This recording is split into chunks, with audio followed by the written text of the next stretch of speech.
Today I've got 10 Davinci Resolve tips for you to help spice up your video editing. Welcome back to the channel, my friend. I'm John, this is Creator Reality, and today we're taking a look at my Maryland Strong video that I did a couple of months ago on my main channel, Road Reality, link up here, where I got together with a bunch of other motorcycle guys and gals and we rode around and I created kind of a cinematic video from it. So today I want to share with you 10 of the editing tricks I used in editing that video, which was 6 hours of editing, and we're going to break it down into hopefully a 10 or 15 minute video. Anyway, without any further ado, let's jump into those tips. We're going to go chronologically, and starting at the beginning, you can see I've got my base clip here. And if I press Control R, which I have mapped to showing the retime controls there, and if you don't have that, click on Davinci Resolve Keyboard Customization, and in our search window, you can type in retime, and you can see retime controls mapped to Control R, and the retime curve, Control Shift R. I don't think that one's set by default, but retime controls probably is. Either way, if you set them up like this, it'll make sense later in the tutorial. Haha. So if you want to quickly shorten or lengthen a clip, you can just grab here at the end of the clip where you've got the 2 arrow icon and drag it. And you can see here it's 40%, but I dragged it all the way out to 15%. Hot tip, if you click on your clip and come into the inspector, if you don't see it, click on Inspector, scroll down to Retime and Scaling, and our retime process, I've changed it from project settings to optical flow. And if you have the studio version of Resolve, you can select speed warp. If not, you get standard and enhanced. But speed warp I found worked really well for this clip. Quick note, if you do have the studio version, sometimes speed warp, depending on the movement in the frame, it can create some wonky stuff, and enhance better might work better. So give it a play, give it a try the different modes, see what works best for you. Tip number 2 is going to be why my computer fans are running, and you see this red and blue bar. There, it's a little clearer. You can see it's filling up. That's because this clip, I have rendered the color cache output. So if you right click on any clip, you'll see here render cache color output. If you do the slowdown and the speed warp, this is a very intensive process. It takes a lot of CPU and GPU for Resolve to figure out what should be displayed and how to interpolate the frames, because that's all that your retime process is doing, right? So if you want to have smoother playback during editing, you can right click again and make sure this is checked, render cache color output. Then you'll see the blue and red bar, and it'll fill up as your computer creates basically a full render like you would if you went to the deliver page, but it does it in a folder on your computer, and it keeps all these frames so that it can play back the footage smoothly. And you can see this is playing back nice and smooth, even though over here it's going to be really choppy. See how it's choppy there? Yeah. Anyway, moving on to our next tip, I have an adjustment clip that does a zoom and sharpen. Yes, that's what the name is. Alt mouse wheel to scroll in and out. But if you want to recreate this, go to Effects, Effects, drag an adjustment clip in. We'll make it the same length as our clip here, and go to the first frame of it with your playhead. Click on your adjustment clip. We'll come up to Transform in the inspector. Again, it's up here in the upper right-hand corner. Click our keyframe icon. We're at 1. Come to about 2/3 of the way through, and we want to zoom way in. Okay, there. Now it does a zoom. Whee, that's neat, right? If you want to smooth these out, you can actually right-click on the keyframe, select Ease Out, click the next arrow, right-click, and say Ease In. Boom, now it's going to start out faster, the zoom will slow, and then the zoom will quicken again. Like that. If you notice, this looks a little blurry now, so we want to add a little bit of finesse to it. We'll go to our filters, so Effects, Open Effects Filters, magnifying glass icon, type in SHA, drag our Sharpen on, and now we can go back to the video area, click on our right icon here, go to the last keyframe we have, and then we click Effects. You can see our Sharpen, sharpen amount. Create a keyframe for it by clicking the diamond icon, come back to the start of the adjustment clip, and click on Sharpen Amount, type in 1, and when you click away, boom, it created 2 keyframes. So now it'll sharpen as it goes. If you don't have that, so if I Control Z to undo, now we only have the 1 keyframe, and now we're full frame. You can see it's over sharpened my beard a little bit, So that doesn't look great. If we Control-Shift-Z to redo, now we have 2 keyframes again. You can see there. And when I go full frame, you can see it looks more natural.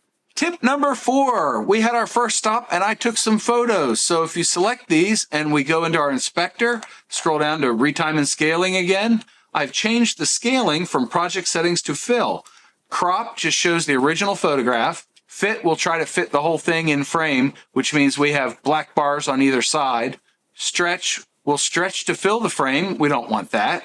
But fill does just nice. It takes the center of the picture and it will zoom in to where it's kind of cropping the top and bottom really, but it's filling the entire frame. If you don't like where it is, we can click on the individual photograph and we can change the position to be up or down. If you want to show those people more or you want to show the wheel more, you can adjust it here. But it's really important, I think, to use the fill. If you don't and somebody's watching on their phone, they're only going to see half of what's going on because it's, zoomed out, it's small.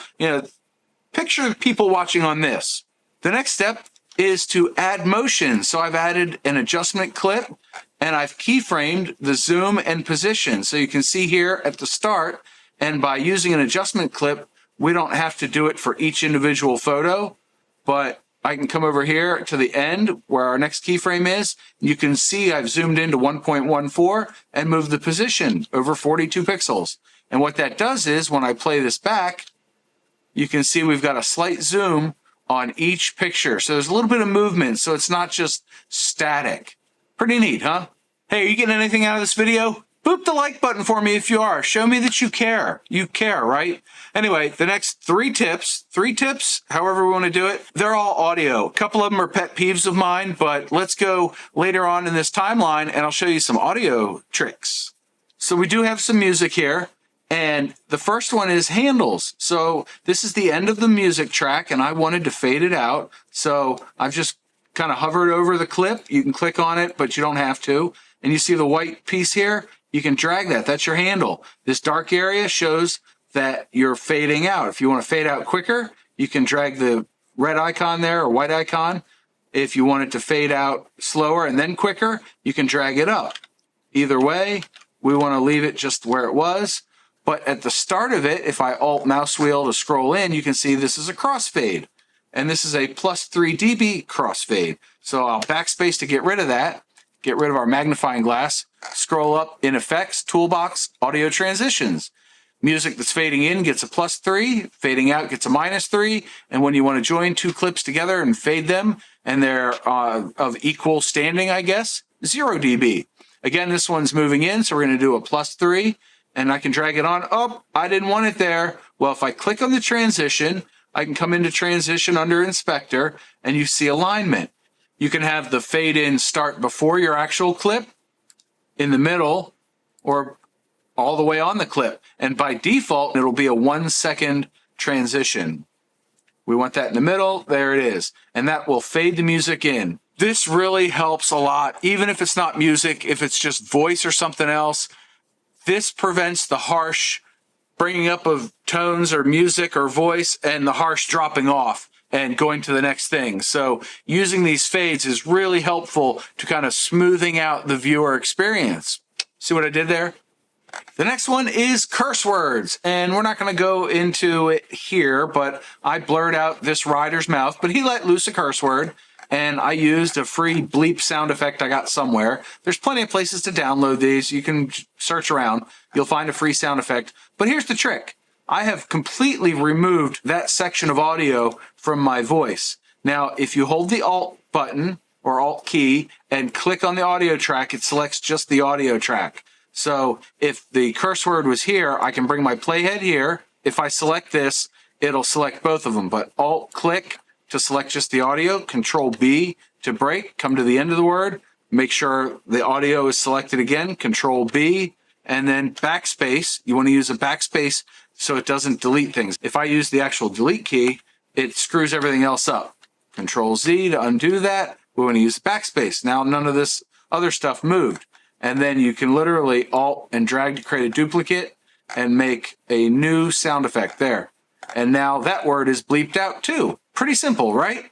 The last of our audio tricks is an audio visual trick, and it is the L and J cuts. If you notice, the audio lasts longer than this video clip, and over here, the audio comes in before the video, which makes an L over here and a J over there.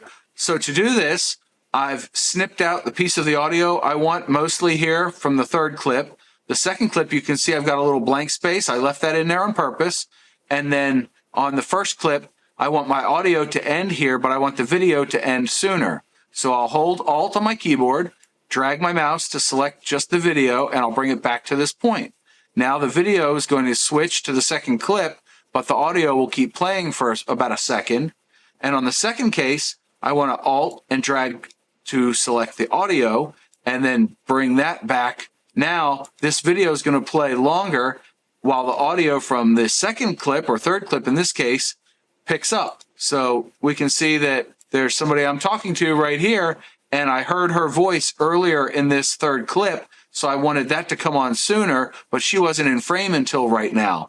So a little bit of J and L cutting to spice things up. All right, tip number 8 is cinematic bars. This is a lot of fun, adds a little bit of a cinematic vibe to your video. Let's recreate that. We'll come to Effects, Toolbox, Effects, Adjustment Clip. We'll drag one on. I've put it on track 3 or video 3 for a reason. But it's as simple as clicking on it, coming into cropping under the inspector. Again, it's up there. And picking a number. I've picked 200 today. You can try to emulate any kind of aspect ratio you want. So now you can see we have our cinematic bars. But this being forward-facing GoPro, I want to show more of the kind of sky and stuff. So we'll drag another adjustment clip in, trim it to length, click on it.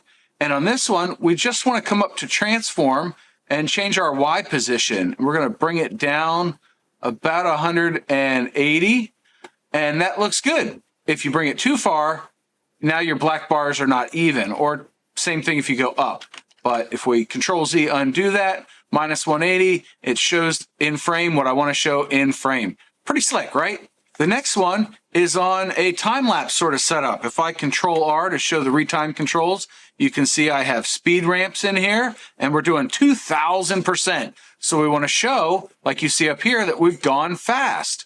Well, for that, we're using the zoom blur. So we'll pick another clip, we'll drag an adjustment clip on here, drag it to length, and then we'll add our zoom blur. So if we come up to OpenFX Filters, and right here at the top, Resolve FX Blur, you can see Zoom Blur.